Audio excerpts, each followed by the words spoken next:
Hello everyone. Hi, my name is Ammar Al Hussein and I'm here to do a personal brand video. So I would like to answer three questions.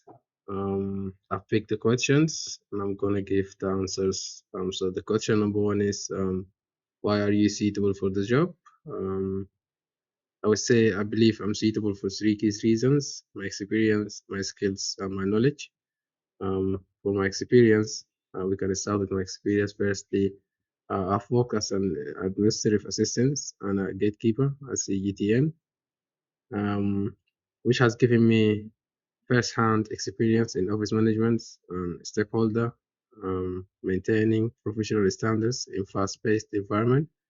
I've also run my own business, which means I understand accountability, financial management, and the importance of getting things right the first time.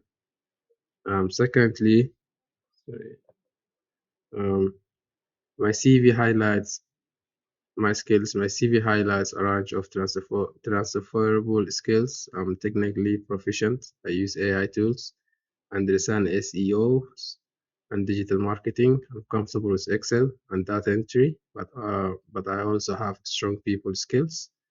I've built a community, a football academy from hosting, which taught me how to communicate with diverse groups, how to motivate people, and how to create an environment for transparency and teamwork. Thirdly, my knowledge. I'm currently studying accounting and finance at CCCU, Canterbury Christchurch University. So my financial knowledge is current and academically rigorous. I've also completed AAT qualifications in bookkeeping, so I understand the practical application of double entry systems, cost accounting, and financial management. This combination of academic theory and practical application means I don't just know the concepts, I know how to use them. That's for question one. How are you, or why am I suitable for the job? Um, we can go straight up to question number two. How calm can you stay under pressure? How calm can I stay under pressure? So basically, I've took my time to think about those questions, and I've made my notes. I'm just um, giving you my words from the notes I've made. Um, so yeah, how do I stay calm under pressure? So from my experiences, I've learned to stay calm under pressure through experience, specifically through my work in security and door supervision.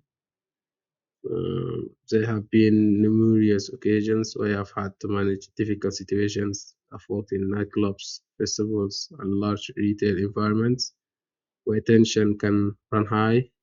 Um, when you are dealing with crowd management, alcohol monitoring, or emergency response, you don't have the luxury of panicking. Of course, you have to assess the situation quickly, prioritize what matters most, and take decisive actions.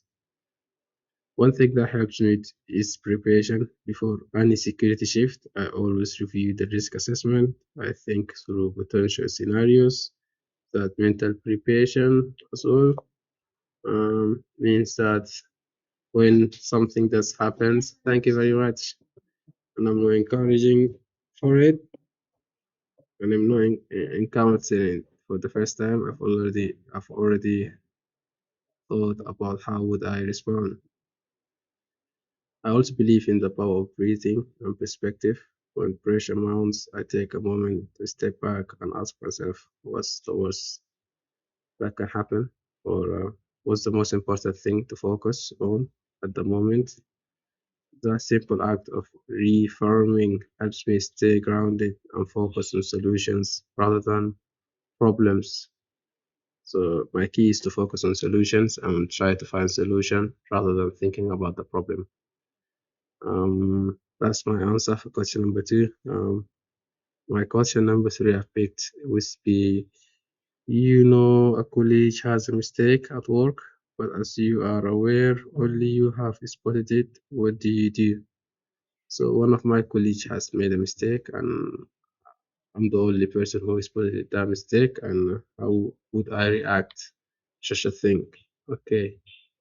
Um, Honestly, I will address the situation, but I will do so carefully and constructively with the goal of helping both my colleague and the organization. My first step would be to assess the nature and potential impacts of the mistake. Is it a minor error that can be easily corrected, or is it something that could have significant consequences if I left it unaddressed? The assessment would guide me, on how to approach the situation. Assuming it is a genuine mistake and not a deliberate action, I would speak to my colleague privately in a respectful and non-confrontational way. I would approach it with empathy. Everyone makes mistakes, including me. I might say something like, I was reviewing some work and noticed this small thing. I just wanted to flag it in case you hadn't seen it. The goal wouldn't be to embarrass them or to make myself look bad. The goal would be to ensure the mistake is corrected and to help my colleague avoid it in the future, if appropriate. I might also offer to